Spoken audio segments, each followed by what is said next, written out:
Yes guys, what is up? It is Friday afternoon, the 13th of June. I'm leaving Dubai today. Well, technically tomorrow morning I have a flight from Dubai to Barcelona at 3:30 a.m. and then I get in at I think around 8 a.m. Spanish time, and then I'm going to fly from Barcelona to Mallorca and stay with my dad for a week there. Haven't been on YouTube in the last week, if I'm honest. I've had some stuff going on personally, and I've been super busy with work, so I've just needed to focus on that. But we're all good now, and I'm looking forward to spending the next 5 weeks in Spain. Apart from Dubai, Spain is 100% my favourite place in the world.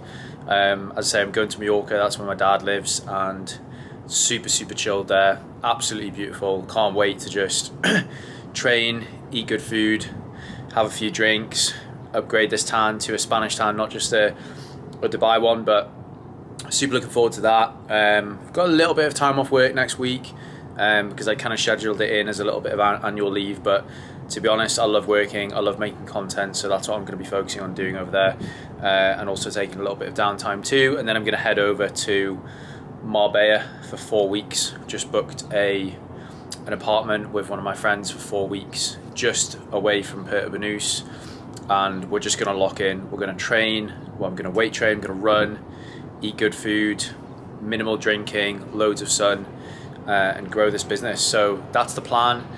I'm not sure how long this vlog is going to span, but I'm just going to try and video what I pick up to eat and drink in the airport, just give a little bit of advice there, because I think people who watch the channel would find that useful. A lot of our clients travel frequently for work as well. So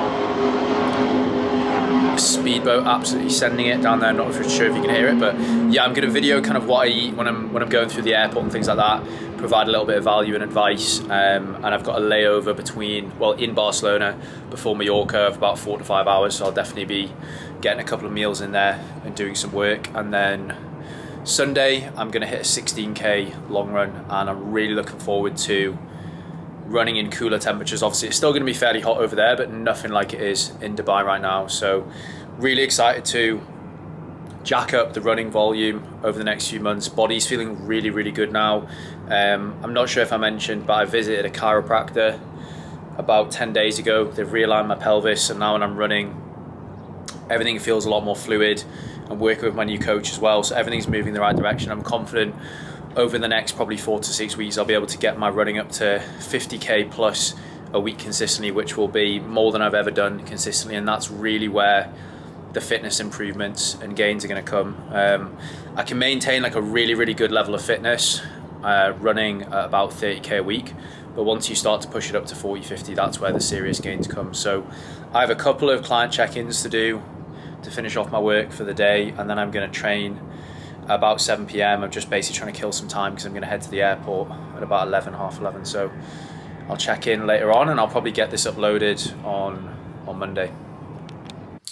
So a big focus of mine this summer is to grow this channel. I've been getting some really good feedback, but what I've realized with YouTube is it's just about frequency and volume. If you post twice a week, the subscribers are going to grow. But within that, obviously I want to provide a lot of value, especially with the nutrition and the supplementation side of things, because I think that's something that I kind of assume that people know, but I realize when we work with new clients, like, people are pretty clueless. So these are the supplements that I'm taking with me to Spain, and these are obviously the ones that I take currently. So creatine monohydrate. Previously I've been taking 5 grams a day, but there's actually some new research coming out to prove that for someone of my body weight at around 80 to 85 kilos, should be taking closer to 7 to 8 grams a day. So I've been taking 8 grams, and I can't say I've seen any benefits, to be honest, but I've taken this for like best part of 8 years, so I wouldn't expect to see a significant increase in performance, but I feel good, and it's a staple in my routine. It's obviously going to help you improve your performance in the gym, improve muscular endurance as well, and also there's a lot of new research showing that it helps with cognitive function and performance. So it's not just a sports supplement, it's basically just an overall health supplement. I take zinc to help with testosterone. I take vitamin D. A lot of people are surprised that I take vitamin D with living in Dubai, but a lot of people don't, well, even though I live in Dubai, I actually do get a lot of sun, obviously, because of the tan, but I think there's, like, I've seen research showing that you need to basically sunbathe for an hour every single day in full sun, basically in your boxer shorts, to get enough vitamin D to replace supplementation. So I supplement with it because I do get out in the sun most days, but not that much. And there's actually a lot of research to show that a lot of people don't actually absorb vitamin D too well from the sun. So I take that. I take about 5,000 IUs a day. Electrolytes are obviously a massive staple. Well, not in my diet, but with my supplementation, especially at this time of year basically whenever you're outside, you're just sweating. So I'll have like 2 or 3 tablets of these a day throughout the day, first thing in the morning. If I'm training, I'll have one in there as well, and usually a third one in the afternoon too. Omega-3, again, fish oils just to help reduce inflammation there. And then L-theanine, this isn't a staple daily, but I have mentioned it before. It promotes relaxation, it reduces stress. This is really, really good to take before you sleep, but I actually prefer taking it when I'm working because I don't have ADHD, but I think just with running a business with multiple team members, loads of clients, my WhatsApp is pinging all the time and I'm getting pulled in a lot of different directions. So sometimes I find it very hard to focus on one task, and what that does is basically allows me to relax and just kind of focus a little bit. That honestly is probably my favorite supplement. I think it's massively underrated.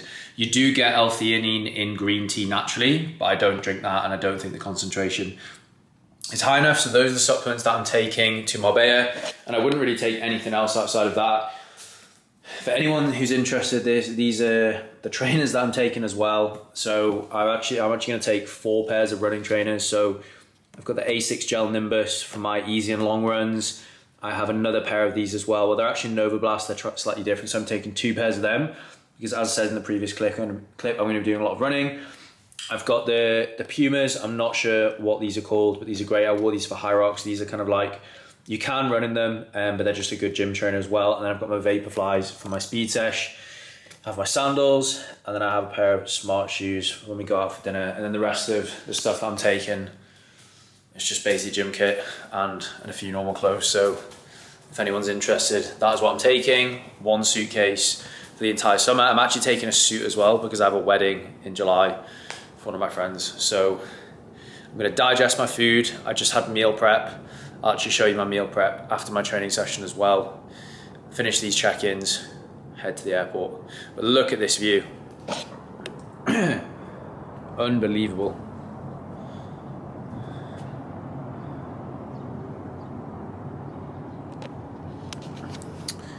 So you might have noticed that I've been staying in a slightly different apartment for the last 2 videos for reasons that I won't explain, they're probably obvious. But I'm staying in Dubai Creek at the moment, and I think I'm gonna get an apartment here when I come back in September. It's absolutely amazing, the views are just unbelievable. The quietest place that I've ever been in Dubai. As you'll probably know, it's just super hectic, it's incredibly busy, it's just loud all the time, and spending a couple of weeks down here, really, really enjoyed it. So I'm gonna come back in September after my travels and get myself an apartment here and set up here.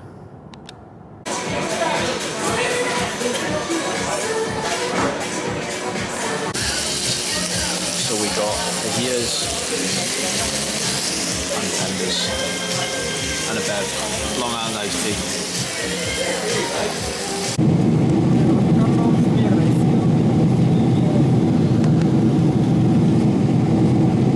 Didn't know what type of croissant. You had 5 choices and you got chocolate. So we've touched down in Barcelona, hopefully you can hear me. Absolutely horrendous flight, absolutely packed. There wasn't a single free seat on the plane from what I saw. I was gonna try and upgrade to business, but as I said, I couldn't do that because there were literally no spaces. So I was jammed next to the window, next to some guy. But yeah, I definitely won't make that mistake again. I realized I'm in the wrong terminal, so I'm just waiting for the shuttle bus to take me along to Terminal 2. Then I'll probably sit in a cafe because I've still got over another 3 hours until the flight to Palma, and then I need to get a taxi from Palma to Gallegos, where I'm staying in Mallorca. So I should get to where I'm actually staying at about 5 PM, hopefully not much later. and then get some food and probably go to bed, because it's been, well, it will have been a full day of traveling. I'd say barely slept on that flight. It was horrendous, to be honest, probably the worst flight I've ever been on, but it is what it is. In terms of what I ate, I think the last clip that you saw, we were in the Hard Rock Cafe. Actually had a couple of drinks there, which was quite nice, and then we had fajitas and some chicken strips, so not the cleanest but also not the worst. And the reason that I had a big meal at like midnight was because it filled me up for the whole flight, and I didn't eat any food on the plane, because usually the food on these planes is absolutely horrendous. Like, it's all processed stuff, and I end up feeling absolutely minging after it. So I didn't eat on the plane, which was good.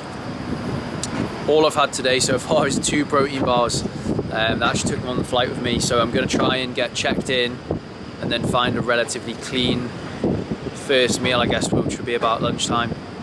But it's 11 AM now, so technically it's 1 PM for me on Dubai time. So macros should actually be pretty good over the last couple of days. Slightly over on calories yesterday, but realistically I'll be under on calories today because I'm not training, so I won't be as hungry. So it's all worked out pretty well. You don't have to write things off when you travel. Obviously food quality is not as good as it would be if I was prepping food at home, but it is what it is. So yeah, I'm going to jump on this shuttle bus and get along to Terminal 2.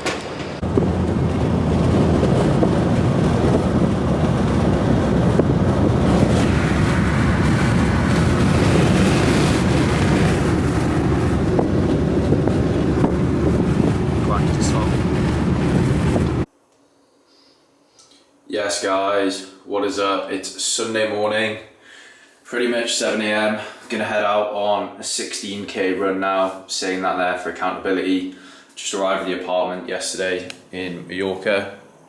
It's pretty basic, but it's good. It's got like a little, well, table, kind of living area, kitchen, and quite a big terrace outside, which is nice to be fair. So I'll do a proper tour later on, but I'm just gonna head out and do this run now. It feels really, really, not cold, but not hot, so perfect temperature.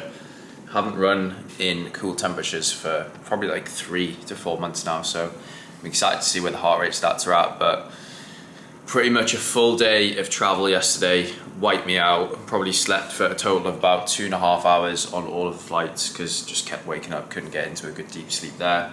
I had a few beers last night with my dad actually, which probably wasn't the most optimal thing. But we've got to enjoy ourselves too. So the heart rate data might be a little bit off. Heart rate will probably be more elevated than it usually would be. But once I get back from this run, I'm gonna get the breakfast in the hotel, see what it's like, and then focus on tanning and doing some work today, and just get into a good routine over the next week, and just live healthily, eat healthily, train hard, work on the business, and that's it. So I'm gonna head out for this run now. 16k will probably take me maybe about 75 to 80 minutes, I imagine. I'm just gonna have 1 Powerade as my fuel source, because I had a big dinner last night, so I should be pretty topped up. And then as I say, I'm gonna head for breakfast after that. So I'm gonna get into it, and I'll check in a bit. I'll definitely get some clips, but I'll jump onto the iPhone instead of the camera and get some views, because it's unreal around here.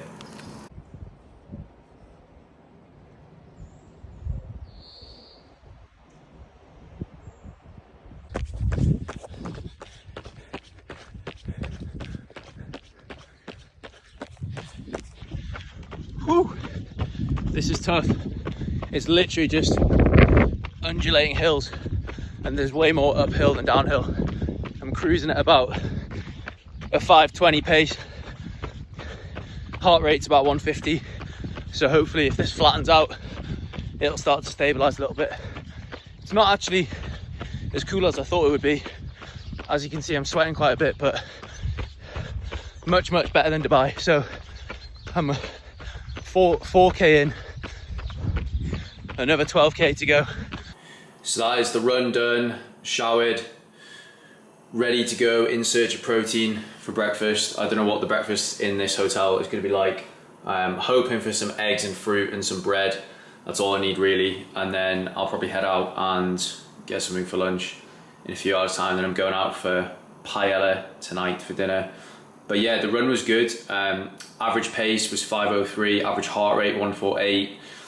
It was around about that heart rate for most of the time. It drifted up to high 150s just when I was kind of coming to the end of some of those hills, but kept it largely aerobic, which is the focus of the long runs at the moment.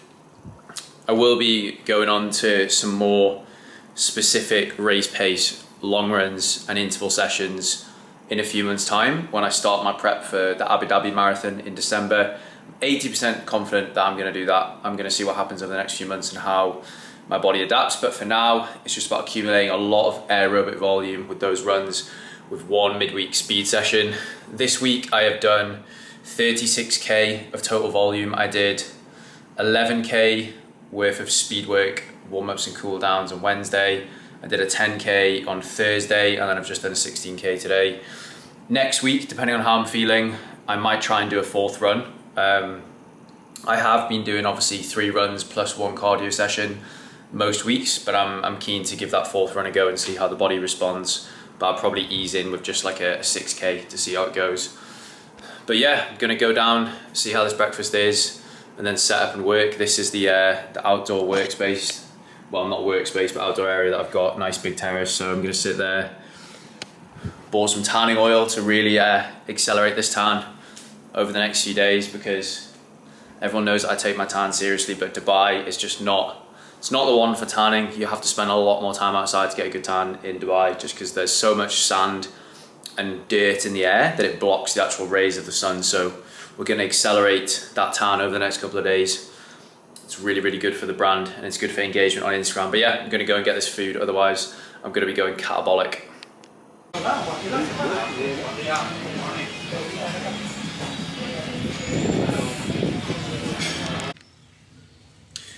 So I actually managed to get a really decent breakfast there from what you'll have seen. It was a huge portion. I didn't actually end up eating it all, didn't eat all the smoked salmon, but I don't think it was sourdough bread, just some kind of like whole grain bread with 3 eggs, loads of smoked salmon, loads of avocado as well with some tomatoes, no oil or butter on it, so it would have been really, really lean. So I think I'm going to go to that restaurant for breakfast every morning. It's only like 12 to 15 euros for breakfast, and I'd probably be spending more than that, to be honest, to make an actual meal. So I might train first thing in the morning and then get breakfast after that.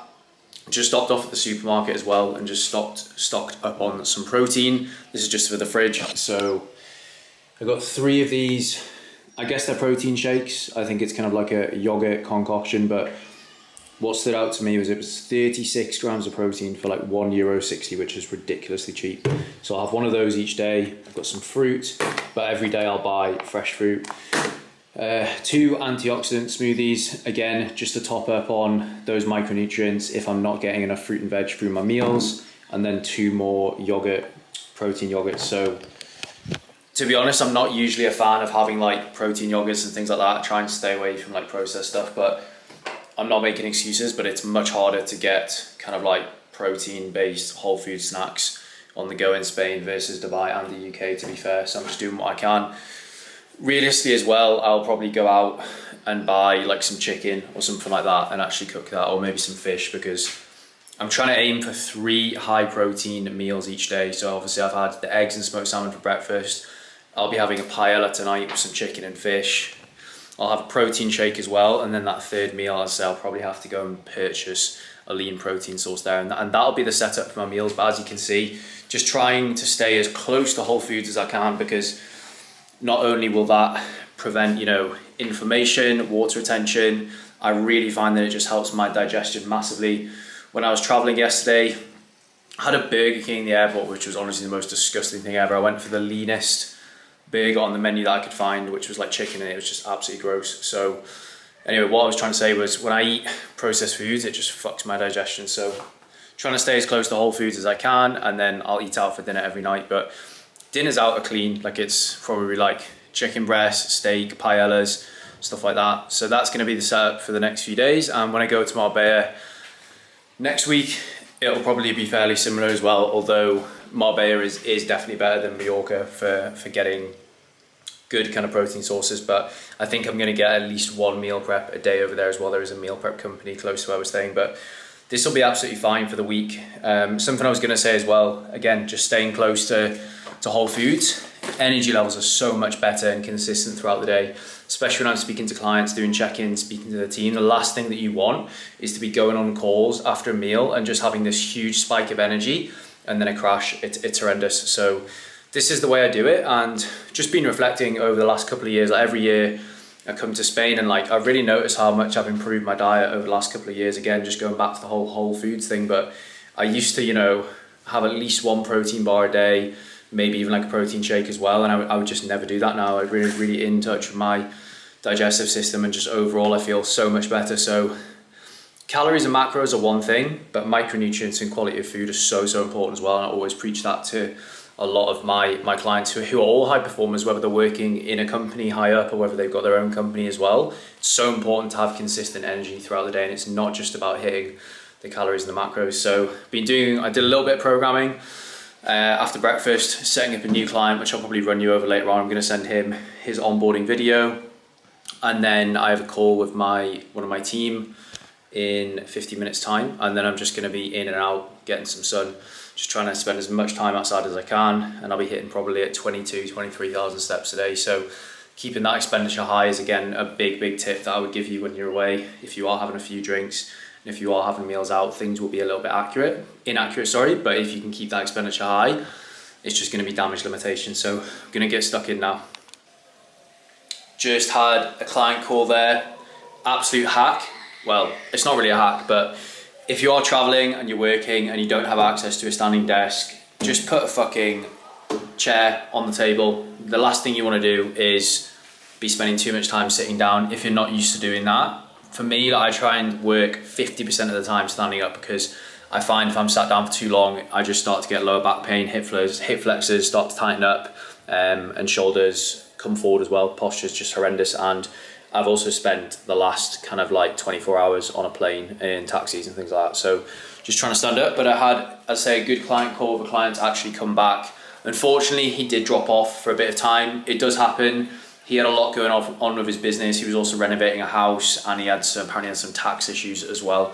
So sometimes I think it's okay to take the executive decision to let them kind of like get on with that and then come back when they're ready, because the last thing you want to do is be naggy and push them too hard to the point where the client just wants to leave. So it's all about finding the balance between obviously keeping a client accountable, pushing them, helping them with their structure. But when there's a lot of personal issues going on like that, sometimes it's okay for them to go away and then come back, provided that obviously they've maintained the habits and they stayed active as that client did. So he's locked in for the next few months, which is great.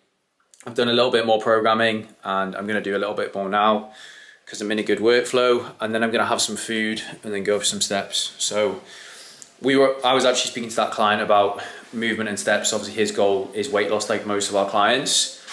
If you struggle to get the steps in, and if you don't like going out for longer walks, just try and move every time you eat. Now obviously that might not always be possible if you're eating between meetings and things like that and you're eating at work, but just as a good rule of thumb, just when I'm going to have my lunch, I'm going to go and probably just do 1,500 steps, and you just start to accumulate and increase that expenditure throughout the day, and then you will find it much easier to hit your step count target. So I'm going to do a little bit more programming, and then, as I say, food and steps and some sun. So I'm just about to head out for some dinner now. I'm going to turn the camera off once I leave, and that'll be the vlog done. Obviously a little bit of a disjointed one, but hopefully there's a little bit of value in there for you in terms of how I manage nutrition on the go. Definitely made a couple of wrong decisions there, especially trying to get a clean Burger King. I guess that just doesn't exist, and I will not be making that mistake again.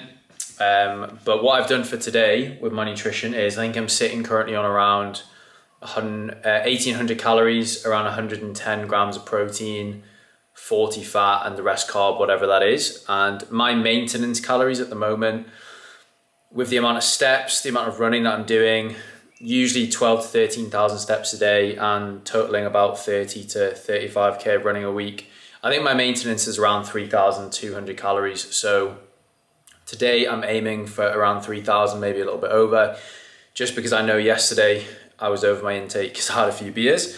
But essentially what I've done is I've left myself a really good amount of calories to enjoy myself tonight. I'm going to have a paella and probably a couple of starters as well. And I know that I can eyeball that, and it's probably going to come out at somewhere between 900 and 1,100 calories. I'm not going to be drinking tonight. I'm going to be on the waters. But that's definitely what I would recommend doing. It's the advice that we give to our clients if they are on holiday and they still want to track even in their head. Just be really conscious of protein intake. Make sure you hit a good amount earlier on in the day, and save a lot of calories for that evening meal. 110 protein, I would have liked to go a little bit higher than that and go out with around 130. But when I'm on holiday, as long as I can get 2 grams per kilo of body weight in, and for me that is 160 grams, so I only need to hit 50 grams in this meal, I'll be absolutely fine. So that's a really good example of how you can manage your nutrition, still be relatively flexible and still enjoy yourself as well, because what is the point in getting in shape, going on holiday, and then having to be overly restrictive when you're going out for meals with family and stuff like that? It's just not worth it, in my opinion. But obviously you still have to make good decisions. I still made sure to get a good amount of protein in today. I made sure to not go too high on the carbs and fats, so that I had a lot of calories ready for this meal later on. But I'm gonna sign off here. I'm gonna check in tomorrow. I'm gonna vlog the week, vlog the training, and probably do a couple more educational style videos instead of just kind of raw vlog and stuff like this. But I'll check in soon.